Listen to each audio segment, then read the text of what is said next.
पहले तो उनको गुस्सा था कि हसीना चलेगी। कि मोहम्मद यूनुस साहब जो हैं वो कह रहे हैं सार को रिवाइव करना चाहिए। कहते हैं कि पंगा लेना तो लेना जरूर, मगर किसी ऐसे से पंगा ना लेना जो सदियों से आपका पेट पाल रहा हो। 16 कमोडिटी बैन हो गई है, रूस ने भी उनसे लोन मांग लिया और उनके जो खजाने हैं सेम हमारा वाला हाल हो रहा है, तेजी से खाली हो रहे हैं। तो इंडिया और बांग्लादेश की दुश्मनी का इस रीजन पे क्या असर पड़ेगा? धमकियाँ देने वाले नेपाल के साथ इंडिया के तल्लुकात ख़राब, बांग्लादेश के साथ ख़राब, श्रीलंका के साथ ख़राब, चाइना के साथ खैर, और पाकिस्तान तो पुरानी घात। तो अब बात यह है कि बांग्लादेश के साथ भी खराबी हो गए। इंडिया जो फूड सप्लाई करता था बांग्लादेश को, जिसमें प्याज, आलू और खाने पीने के मुख्तलिफ अशिया शामिल थी, इंडिया ने उनके एक्सपोर्ट पर रोक लगा दी है। तो बांग्लादेश ने कहा कि भाई कोई बात नहीं, इंडिया नहीं देता तो ना दे, हम पाकिस्तान से ये सारी चीजें इंपोर्ट करेंगे। अभी बांग्लादेश को ये फैसला लिए 48 घंटे का वक्त भी नहीं गुजरा था तो ये खबर सामने आई है कि बांग्लादेश में खाने पीने की अशिया में शदीद कमी आ चुकी है। वहाँ पे महंगाई इतनी ज्यादा बढ़ चुकी है कि वहाँ के लोग पीने के लिए दूध तक भी अफोर्ड नहीं कर पा रहे, और ये सब इंडिया से पंगा लेने का नतीजा है। यूनुस साहब ने अगले दिन तकरीर फरमाई है, बड़ी कंट्रोवर्सल सी। उन्होंने कहा है कि हम रिफॉर्म करेंगे, हमारा काम है रिफॉर्म करना, हो सकता है उसमें 4 साल लग जाए। अब वो 4 साल उन्होंने रहना है आस पड़ोस में, उन्हें कोई पता नहीं है कि भारत क्या चीज है, हमने भारत के साथ किस तरह डील करना है, हमें बनाने के लिए भारत ने क्या किया था, हमारे कितने महाजरीन भारत के अंदर बैठे हैं। ये डॉक्टर यूनुस साहब को कोई अंदाजा नहीं इस चीज का, कोई अंदाजा नहीं। आप क्या कहेंगे ये जो बांग्लादेश और इंडिया के बीच जो क्राइसिस चल रहे हैं?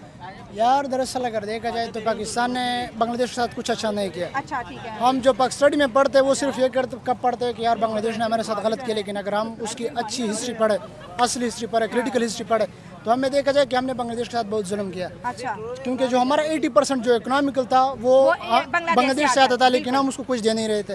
जब मुजीबुर रहमान वहाँ से पास हो गया तो हमने उसको गवर्नमेंट नहीं दी, हमने यहाँ पर अच्छा वो तो कर दिया। वो जब आज़ाद हो रहे थे तो हमने वहाँ पर इतने वो कर दी, जुल्म कर दी, लोगों को जख्मी कर दिया, लोगों ये औरतों के वो गलत काम उसके साथ कर दिया। 2 लाख वॉर बेबीज पैदा हुए हैं, 2 लाख नाजायज बच्चे। अच्छा वो नहीं दिखाते कि जिन लोगों की पतलूनी उतारी गई थी वहाँ पर, वो क्यों नहीं दिखाते लोग? ये 93,000 जो आर्मी थे वहाँ पर जो पतलूनी उतारी गई थी वो क्यों नहीं बताते लोग? ये सिर्फ पाकिस्तानी में हमें ये बताते कि यार मुझे बरनामा नहीं, ये सियासतदानों की वजह से हुआ था क्या?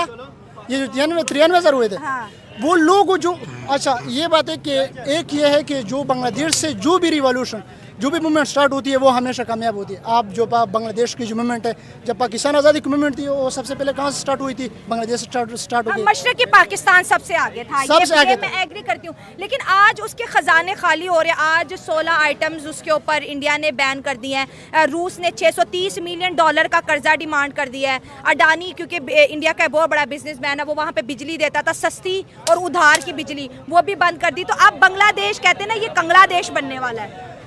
मेरा पॉइंट ऑफ व्यू ये है कि अब चूंकि हसीना वाजिद को पूरी दुनिया में सिर्फ एक मुल्क में पनाह मिली और वो थे भारत।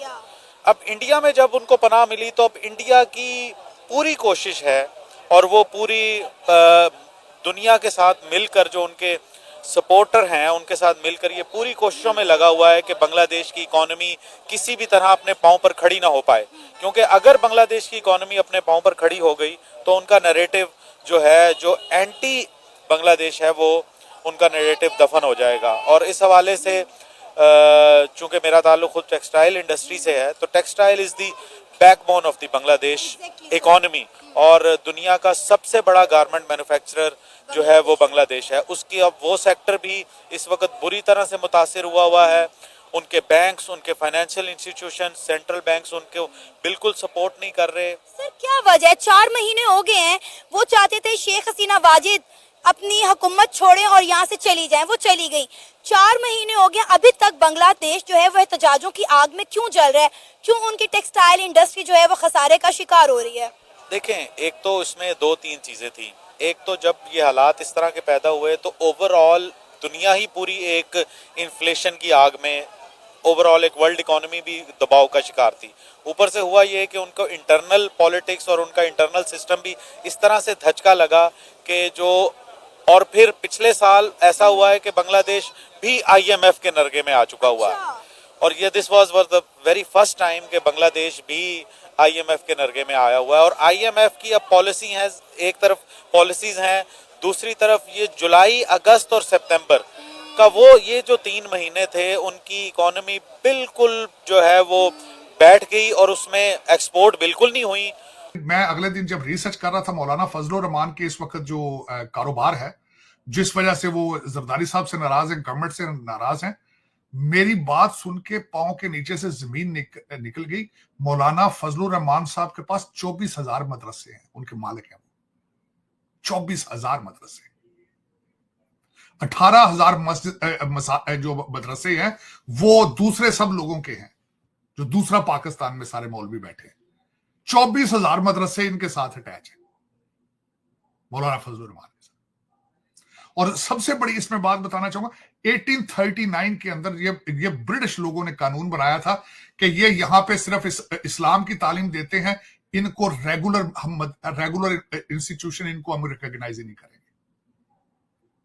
और वो कैसे करें? ना आप उनको इंग्लिश पढ़ा रहे हैं, ना मैथ पढ़ा रहे हैं, ना उनको फिजिक्स केमिस्ट्री पढ़ा रहे हैं, तो आपको वो आप सिर्फ दीनी तालीम दे रहे हैं कि नमाज किस तरह पढ़नी, कुरान मजीद को याद किस तरह करना है, तो आपको दीनी मदरसे कहा जाएगा, दरसे निजामी इनको कहा जाता है।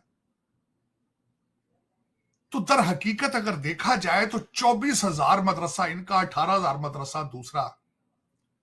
तभी तो इस वक्त आपको पता है खान साहब भी उनकी मिन्नतें करते हैं कि आप हमारे साथ मिलकर इस्लामाबाद पे हमला करें, क्योंकि वाहिद एक आदमी है जो बच्चों को ला के मदरसों से सड़कों पे ले आता है। फौज भी डरती है उनसे और वो ब्लैकमेल करते हैं। अब फ्यूचर आप देख लेंगे हमारे इन कंट्रीज का फ्यूचर क्या है। चले, बांग्लादेश की बात हम कर रहे थे। चीमा साहब, इसके हवाले से मैं पाकिस्तान पे आया हूं तो मैं एपीएस की तरफ बात करूंगा। हमने कुछ नहीं सीखा एपीएस से, कुछ भी नहीं सीखा। एपीएस के बारे में जब 16 दिसंबर के बारे में मैं रिसर्च कर रहा था तो मैं हैरान इस बात पे था। चीमा साहब, मैं 1 मिनट के लिए अपने आप को ले गया उस एपीएस वाले दिनों पे, जब एपीएस का हमला हुआ था तो मुर्शद पाक उस पर धरना देकर बैठे थे इस्लामाबाद में। एपीएस की जिम्मेदारी किन्होंने एक्सेप्ट की थी? टीटीपी ने की थी। बाद में टीटीपी को सपोर्ट किसने किया? मुर्शद पाक ने किया। मुर्शद पाक ने 100 बंदा जेलों से निकाल कर रिहा किया टीटीपी का, और इन्होंने कहा कि हम 5 से 7 हजार फैमिलियां लाके खैबर पख्तूनख्वा में हम सेटल करेंगे, जो तादाद में 35,000 लोग बनते थे। फैमिलियां थी 5 से 7 हजार। अब ये जो लोग, हमारे पाकिस्तान का मुस्तकबिल जो मुर्शिद है, ये क्या है ये बताना चाहता हूं। इसकी कैबिनेट का बंदा था शेख रशीद।